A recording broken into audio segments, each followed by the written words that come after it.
Orient bell tiles studio से आप देख रहे हैं एबीपी न्यूज। नमस्कार, एबीपी न्यूज पर हाजिर हूं मैं रुमाना इसार खान। पिछले 12 दिन से जंग चल रही थी ईरान और इजरायल के बीच, और अब इसी को लेकर युद्ध विराम का ऐलान अमेरिका की तरफ से कर दिया गया है। देखिए, चाहे ईरान हो या फिर इजरायल हो, दोनों को जबरदस्त नुकसान हुआ है। ईरान की सबसे बड़ी कामयाबी ये सामने आ रही है कि उसने दुनिया को दिखा दिया कि वो इजरायल के multi layer air defence system को भेद सकता है। ईरान ने दिखा दिया उसकी मिसाइल्स कम नहीं है और कहीं भी वो तबाही मचा सकती है। ट्रंप की पोस्ट से साफ पता चलता है अमेरिका किसी भी संघर्ष में फंसने की इच्छा नहीं रखता, और ऐसे में सवाल कई हैं। महत्वपूर्ण यह हो जाता है कि क्या इजरायल ने अपने लक्ष्य को हासिल कर लिया? क्या इजरायल वाकई ट्रंप के फैसलों को स्वीकार करने के मूड में है? क्या ट्रंप की पहल पर ईरान और इजरायल अपने एजेंडे से पीछे हटेंगे, या फिर संघर्ष कुछ समय बाद फिर से भड़क उठेगा? तो ये वो तमाम सवाल हैं जो अब सामने हैं, और ऐसे में युद्ध विराम थम गया है क्या संग्राम? यही सवाल है। फिलहाल जानकार ये मान रहे हैं कि एक तरीके से विन विन सिचुएशन सभी के लिए नजर आ रही है, चाहे इजरायल हो या फिर ईरान हो। और ऐसे में अमेरिका, खासतौर से डोनाल्ड ट्रंप, अपनी वो जो छवि है उनकी नोबेल पीस प्राइज पाने की, जो एक दिल में आस है डोनाल्ड ट्रंप की, उसी अपनी छवि को वो विश्व में शांति दूत के तौर पर और मजबूत यहां पर भी कर पाने में कामयाब हुए हैं कि वो कह रहे हैं कि साहब, हमने B-2 बॉम्बर जो बरसाए हैं उसी से कहीं ना कहीं ये शांति का रास्ता बन पाया है इजरायल और ईरान के बीच। अब देखिए, ईरान और इजरायल के बीच जंग 12 दिन तक चली। इसके बाद दोनों देश युद्ध विराम के लिए अब तैयार। युद्ध विराम होने के बाद मिडिल ईस्ट ने चैन की सांस ली है। ईरान इजरायल जंग 12 दिन चलने के बाद ईरान के परमाणु ठिकानों पर हमला किया गया। इजरायल की तरफ से, अमेरिका की तरफ से ईरान के 3 परमाणु ठिकानों पर अमेरिका ने बमबारी की। अमेरिका ने B-2 बॉम्बर से बम गिराए। ईरान की तरफ से बड़ा दावा यह किया गया कि यूरेनियम तो पहले ही अपने परमाणु ठिकानों से उसने हटा लिया था। ईरान ने इजरायल के शहरों को निशाना बनाया। ईरान ने बैलिस्टिक मिसाइल्स का इस्तेमाल किया। ईरान ने पहली बार जो खैबर मिसाइल है वो भी दागी है, और इजरायल हमले में ईरान के परमाणु वैज्ञानिक मारे गए हैं, उनके नाम सामने आ रहे हैं। अमेरिका हमले के बाद ईरान ने रूस से मदद भी मांगी। अमेरिकी राष्ट्रपति ने युद्ध विराम होने का दावा किया। ईरान की तरफ से कहा गया ट्रंप ने सीजफायर के लिए हमसे भीख मांगी है। और अब तो देखिए, बड़ी खबर यह भी आ रही है कि नेतन्याहू की तरफ से भी धन्यवाद अमेरिका को दिया गया है इस युद्ध विराम के ऐलान के लिए। इसके बारे में भी आगे आपको विस्तार से जानकारी देंगे हम। तो देखिए, इस वक्त की बड़ी खबर एक और सामने आ रही है, और जानकारी मिल रही है कि अमेरिका के राष्ट्रपति डोनाल्ड ट्रंप के ईरान इजरायल युद्ध के ऐलान के बाद इजरायल का अभी तक कोई औपचारिक बयान तो सामने नहीं आया है, और ऐसे में इजरायली अधिकारियों ने युद्ध विराम को लेकर नाराजगी जरूर जता दी है। अधिकारी जेरूसलम पोस्ट के हवाले से यह खबर है कि अधिकारियों ने कहा है ट्रंप की सोशल मीडिया पोस्ट को निर्धारित समय पर या जिस तरीके से जारी किया जाना था उस तरह से जारी नहीं किया गया। श्रेय लेने की होड़ में ट्रंप ने पहले ही युद्ध विराम का ऐलान कर दिया। तो ये बड़ी खबर सामने आ रही है इजरायल के अधिकारियों के हवाले से। इजरायल के ही जेरूसलम पोस्ट की तरफ से यह खबर साझा की गई है कि इजरायल के अधिकारी ये कह रहे हैं कि साहब, जिस तरीके से युद्ध विराम का ऐलान होना चाहिए था उस तरीके से नहीं हुआ है। अब इस जंग की शुरुआत इजरायल ने की, लेकिन खत्म इस जंग को अमेरिका ने किया। इसीलिए सवाल बड़ा है, आखिर इजरायल को इस जंग से हासिल क्या हुआ है? सीजफायर के बाद इजरायल का कोई बयान अब तक, औपचारिक बयान सामने नहीं आया। 25 से अधिक लोगों की मौत हुई है, 200 से ज्यादा घायल हुए हैं। इजरायल का यह आंकड़ा सामने है। अस्पताल हो या फिर रिहायशी इमारतें हों, और जो उनके रक्षा मंत्रालय से लेकर अन्य जो आधारभूत ढांचा है, इंफ्रास्ट्रक्चर, उसको नुकसान पहुंचने की बात सामने आ रही है। इजरायल में हजारों लोग जो है वो अस्थायी रूप से बेघर हो गए हैं। जंग में इजरायल हर दिन 6,200 करोड़ रुपए खर्च कर रहा था। तेल रिफाइनरी, बंदरगाह, उत्पादन, व्यापार सब रुक गया इजरायल का। 12 दिन की लड़ाई के बाद बिना किसी नतीजे के युद्ध विराम ऐलान अमेरिका ने कर दिया। तो इजरायल को मिला क्या, ये सबसे बड़ा सवाल है। इजरायल ने जंग शुरू की, लेकिन खत्म करने का ऐलान डोनाल्ड ट्रंप कर गए। इजरायल ने क्या हासिल किया?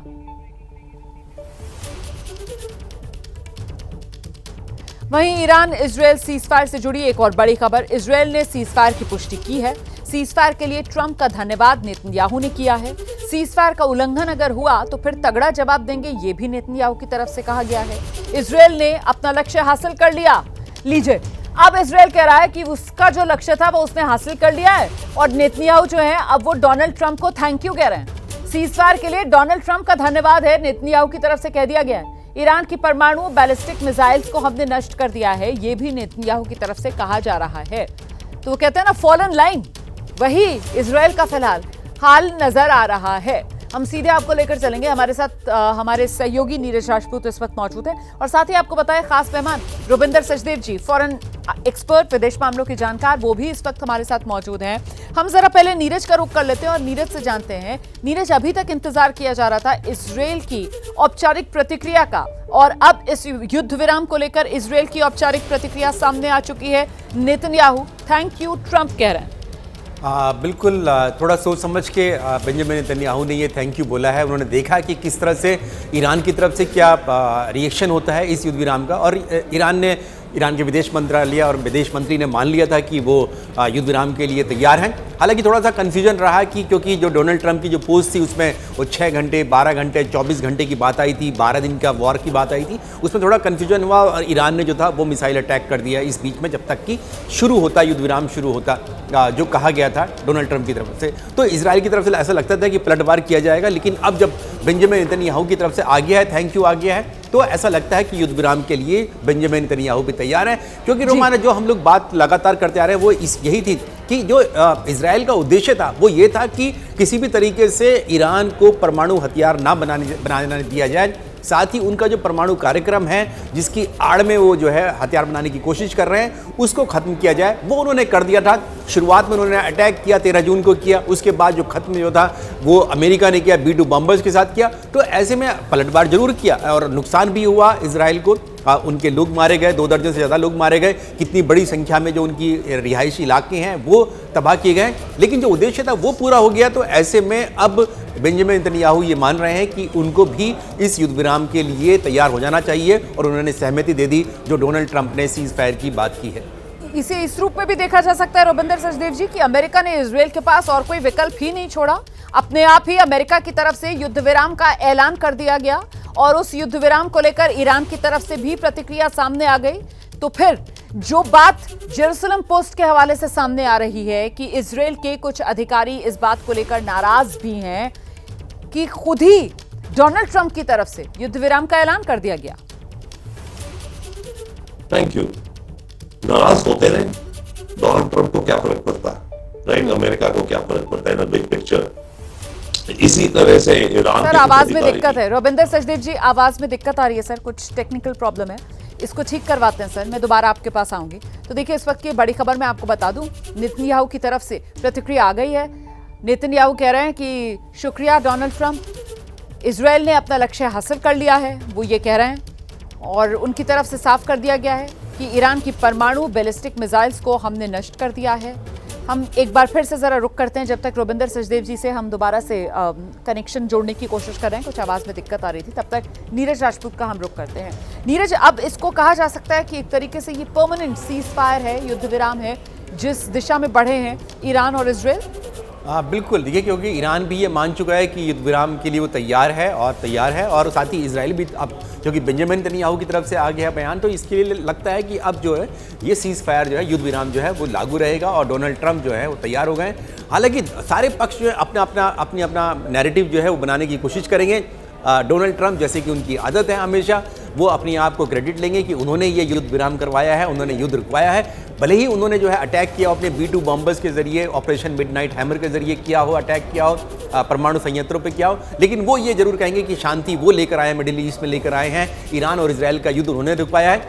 वहीं जो ईरान है वो लगातार यही कह रहा है कि जो युद्ध विराम की बात है वो अमेरिका ने गुहार लगाई थी कतर के माध्यम से, क्योंकि उनके कतर में जो मिलिट्री बेस है, US मिलिट्री बेस है, उन पर अटैक किया ईरान ने। इसलिए उनको डर लग रहा था कि कहीं उनके सैनिकों को नुकसान ना हो जाए, उनके बेस को नुकसान ना हो जाए, इसलिए अमेरिका ने जो है उनसे कहा और इसलिए उन्होंने जो अपना अटैक किया, उन्होंने बीती रात रोमाना कतर के ऊपर जो अटैक किया US मिलिट्री बेस में या इराक के ऊपर, उसको नाम दिया गुड न्यूज़ ऑफ विक्ट्री, यानी कि उन्होंने अपने आप को विजय घोषित कर दिया है उन्होंने इस अटैक के साथ, कि उन्होंने जो सुपर पावर है अमेरिका के ऊपर अटैक किया और अपना बदला ले लिया। जो उन्होंने नतांज पे, फरहार्दो पे और साथ ही एस्फहान पर जो अटैक किया था उसका बदला ले लिया। वो अपनी डोमेस्टिक ऑडियंस को ये कहेंगे कि देखिए जो सुप्रीम लीडर हैं खामनेई, उनके नेतृत्व में हमारी सेना ने जो है बदला लिया, अमेरिका से सुपर पावर से लिया। उन्होंने हमारे परमाणु जो भी संयंत्र है थोड़ा बहुत नुकसान हुआ होगा, नहीं होगा। चाहती हूँ कि वो जिन सवालों को लेकर इजराइल की तरफ से ईरान पर हमला बोला गया था, क्या उन सवालों के जवाब हासिल कर लिए इजराइल ने? पोस्चरिंग अपनी जगह, लेकिन वो सवाल तो जस के तस है ना।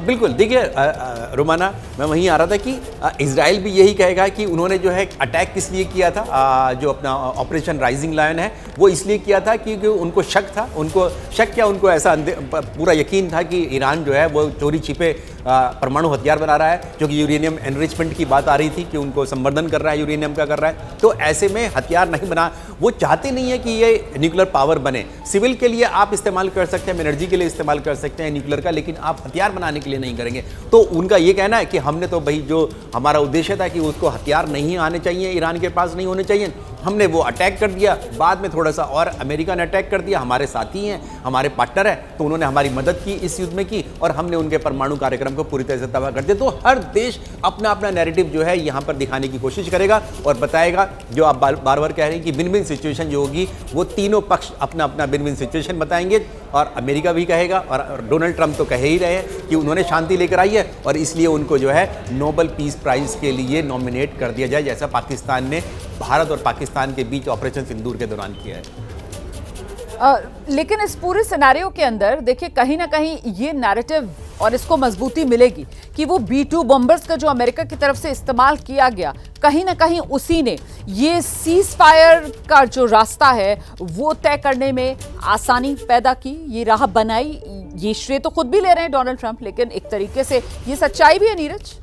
बिल्कुल, देखिए रुमाना, जो डोनाल्ड ट्रंप है या यूएस है, उन्होंने साफ तौर से कहा था, डोनाल्ड ट्रंप ने कहा था कि भले ही ऑपरेशन राइजिंग लायन इजराइल ने लॉन्च किया ईरान के खिलाफ, उनके जो परमाणु संयंत्र हैं, ठिकाने हैं, उन पर अटैक किया, 13 जून को किया था, 5 जगह पर जो अटैक किया था, लेकिन उन्होंने साथ में ये भी कहा कि इजराइल के पास ऐसे हथियार नहीं है, ऐसे बॉम्ब या मिसाइल नहीं है जो नीचे 90 मीटर नीचे जाके जो फार्दो में जो न्यूक्लियर बेस है ईरान का, वहाँ तक जाकर वार कर सकते हैं। वहाँ पर कोई नुकसान नहीं हुआ है और वो नुकसान सिर्फ जो कर सकता है, उसको तबाह कर सकता है, वो अमेरिका कर सकता है। यानी कि जो डोनाल्ड ट्रंप है वो अपने आप को दिखाने की कोशिश कर रहे हैं कि उनकी जो सुपर पावर, जो मिलिट्री सुपर पावर है, वो सिर्फ दुनिया में एक ही है, अमेरिका है, जो इस तरह के बॉम्ब रखती है, इस तरह के जो बॉम्बर्स हैं उनके पास, स्टील्थ फाइटर जेट है, और कहीं पर भी दुनिया में किसी भी कोने में जाकर वो 18 घंटे की फ्लाइट के बाद भी जाकर अटैक कर सकते हैं और दुनिया की किसी सैटेलाइट को, किसी मिलिट्री को पता नहीं चल पाएगा कि वो इस तरह का अटैक करने जा रहे हैं। तो उनकी ग्लोबल रीच जो है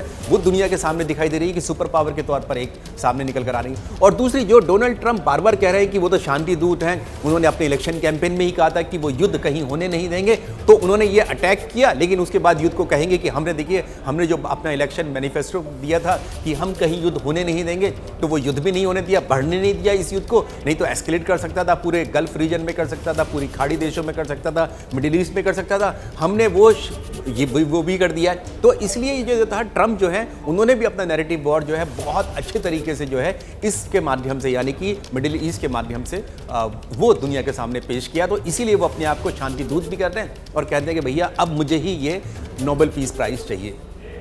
बिल्कुल, कतर में जो अमेरिकी बेस है उस पर जिस तरीके से हमला ईरान की तरफ से किया गया, हालांकि ये कहा गया कि साहब पहले ही ईरान की तरफ से कतर को ये जानकारी दे दी गई थी कि हम हमला करने वाले हैं और वहां पर किसी तरीके का नुकसान तो नहीं हुआ, लेकिन बावजूद इसके वो हमला करने दिया जाता है और वो हमला जब ईरान कर देता है, ईरान के अंदर जब जीत का जश्न मना लिया जाता है, उसके बाद ये युद्ध विराम का ऐलान।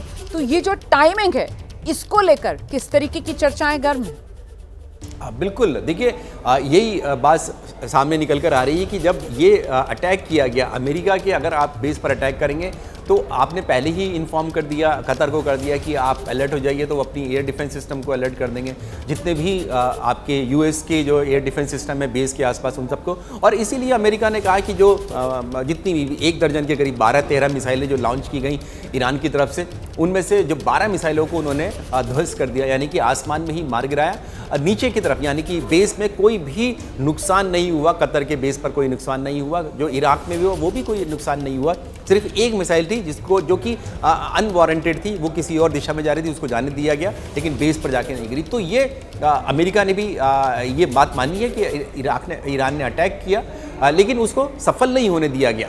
अगर अमेरिका चाहता तो इसको युद्ध को बढ़ा सकता था कि आपने हिम्मत कैसे की, जुर्रत कैसे की आपने हमारे बेस पर अटैक करने की, तो उसको बढ़ा सकता था। लेकिन डोनाल्ड ट्रंप जो लगातार ये कहते आए हैं कि वो युद्ध होने नहीं देंगे दुनिया में कहीं पर भी, जहां पर भी होंगे, और रूस यूक्रेन युद्ध के दौरान भी अगर वो राष्ट्रपति होते थे जो बाइडेन की जगह, तो वो युद्ध होता ही नहीं, 24 घंटे में रुकवा देते, वो इस युद्ध को रुकवा देते। तो वो अपनी जो छवि जो दिखाने की कोशिश कर रहे हैं कि भले ही उन्होंने जो है अटैक किया हो न्यूक्लियर साइट्स पर, वो सिर्फ इसलिए किया कि इजराइल का ये मानना है और यूरोपियन कंट्रीज, वेस्टर्न कंट्रीज का भी, कि ईरान जो है वो परमाणु हथियार बना रहा था या बनाने की तैयारी कर रहा था। उस प्रोग्राम को, उस कार्यक्रम को, उस प्रोजेक्ट को उन्होंने तबाह कर दिया, सिर्फ इसलिए अटैक किया, युद्ध में नहीं गए। अच्छा, जी नीरज, जरा दर्शकों को ये भी बताइए कि ये जो हुआ है इजराइल और ईरान के बीच, करीब 12 दिन तक ये युद्ध चला, अमेरिका की भी एंट्री हो जाती है, अमेरिका B-2 बॉम्बर्स के जरिए वहां पर GBU-57 गिरा देता है, परमाणु ठिकाने अमेरिका की तरफ से दावा किया जाता है कि साहब हमने ईरान के नष्ट कर दिए हैं, और इजराइल हो या अमेरिका हो वो ये दावा करते हैं कि साहब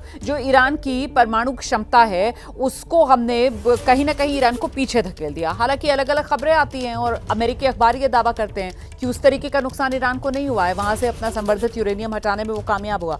लेकिन इससे अलग इन दावों के बीच मेरा सवाल आपसे ये है कि ये जो कुछ हुआ है, इससे मिडिल ईस्ट की अगर डायनामिक्स की बात की जाए तो वो किस तरीके से बदलेगी?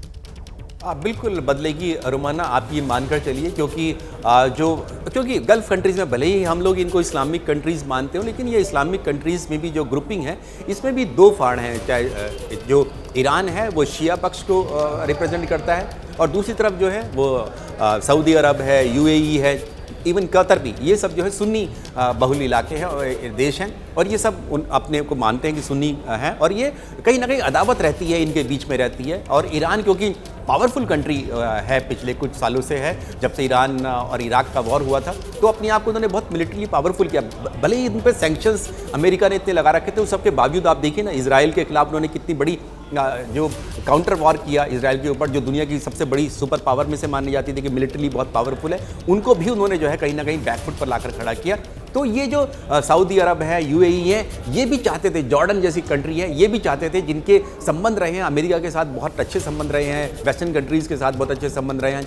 हाल के सालों में इजराइल के साथ भी इनकी नज़दीकियाँ बढ़ गई हैं, बिजनेस ट्रेड इनका बहुत ज़्यादा बढ़ गया है। तो वो भी चाहते थे कि ईरान को किसी तरह से कमज़ोर किया जाए, क्योंकि ईरान जो था वो खुद नहीं एक्टिव रहता था इस रीजन में, वो अपने जो प्रॉक्सी ऑर्गेनाइजेशन से, चाहे वो हमास हो या फिर जो हिजबुल्ला हो या फिर जो हुती विद्रोही हैं यमन के, उनके ज़रिए जो था इन देशों पर चाहे वो अटैक करना हो या इनको कमज़ोर करने की कोशिश वो करता रहता था। तो इसलिए ये भी चाहते थे, ये कंट्रीज़ यानी कि गल्फ़ कंट्रीज़ का जो एक हिस्सा है वो भी ये चाहता था कि जो ईरान जो है कमज़ोर हो, और उसमें इजराइल और अमेरिका ने ये करके दिखा दिया। आप देखिए ना कि कितने बड़े अटैक्स जो थे, वो जो ऑपरेशन राइजिंग लायन जो 13 जून को लॉन्च किया गया, उस पर जो परमाणु संयंत्रों पर तो अटैक किया ही, उसके साथ साथ जो उनके मिलिट्री बेस पर उन्होंने अटैक किया, कल ही उनकी जो एयरफील्ड्स पर अटैक किया, उनके फाइटर जेट जो बच्चे कुछ पुराने थे उनको भी खत्म कर दिया, उनकी मिलिट्री लीडरशिप जो army chief, air force chief, IRGC chief, पूरी हायरार्की को खत्म कर दिया, उनकी न्यूक्लियर साइंटिस्ट को उन्होंने खत्म कर दिया। तो बहुत कमज़ोर ईरान जरूर हो जाएगा। लेकिन हाँ, जो अमेरिकी मीडिया जो कह रही है जो कि नुकसान नहीं हुआ है, उनके परमाणु संयंत्रों को नहीं हुआ होगा, कि उन्होंने यूरेनियम वहाँ से शिफ्ट कर दिया होगा, लेकिन रोमाना ये जरूर बता दूं आपको कि ये जो इस तरह के बॉम्ब्स होते हैं, GBU जो बम है 57 है, ये दरअसल बंकर बस्टिंग बम होते हैं। इसका जो नुकसान होता है वो ऊपर नहीं दिखाई देता है, ये जब नीचे जाते हैं बंकर में नीचे जाके, ये वहाँ जाके एक्सप्लोड होते हैं। जो बताया जा रहा है कि करीब 14,000 किलो का जो एक्सप्लोजिव ये लेकर चलते हैं, वॉर हेड लेकर चलते हैं, तो नीचे फटते हैं नीचे, क्योंकि 90 मीटर, क्योंकि ये जितने भी ये परमाणु ठिकाने होते हैं, संयंत्र होते हैं, ये ऊपर नहीं होते हैं, क्योंकि इनमें रेडिएशन का खतरा बना रहता है। तो ये गाइडलाइंस हैं, चाहे वॉचडॉग हो, IA या UN हो, कि आप इनको अंडरग्राउंड बनाएंगे, इन संयंत्रों को बनाएंगे, तो वो 90 मीटर नीचे था। तो 90 मीटर नीचे अगर कहीं पर अटैक होता है, अगर बॉम्ब जाकर GBU नीचे गिरता है, तो उसका नुकसान वो नीचे हुआ होगा, ऊपर नहीं दिखाएगा। ऊपर से भी एक होल दिखाई देगा कि वो बॉम्ब नीचे जा रहा है। तो वो जो दिखाई दिए हैं बॉम्ब के होल्स दिखाई दिए हैं, वो बिल्कुल ठीक दिखाई दिए हैं। जैसे कि अमेरिका ने कि 14 GBU बम जो है गिराए, वो उन्होंने फार्दो और नतांज पर गिराए हैं, तो वो गिराए, लेकिन नीचे जाकर जरूर नुकसान हुआ होगा। और ये आप मानकर चलिए कि ईरान का जो न्यूक्लियर प्रोग्राम है, चाहे सिविल वाला ही प्रोग्राम जो ना, वो कुछ साल पीछे जरूर खिसक गया है।